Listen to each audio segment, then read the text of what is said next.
તારીખ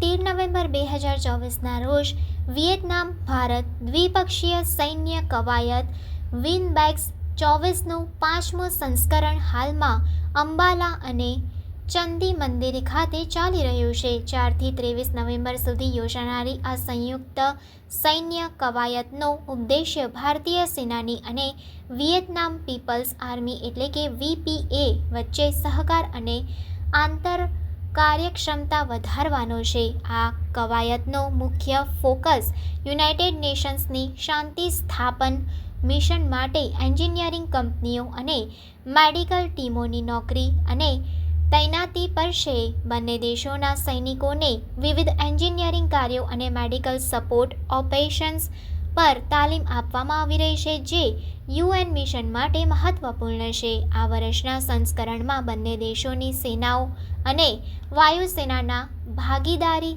સાથે વ્યાપકતા વધારવામાં આવી છે. કવાયતમાં 48 કલાકની માન્યતા કવાયત, માનવતાવાદી સહાયતા, આપત્તિ રાહત પ્રદર્શન અને સાધનોના પ્રદર્શનનો સમાવેશ થાય છે. આ પહેલ બંને સેનાઓ વચ્ચે પરસ્પર વિશ્વાસ મજબૂત બનાવશે અને શ્રેષ્ઠ પ્રથાઓના શેરિંગને સક્ષમ બનાવશે.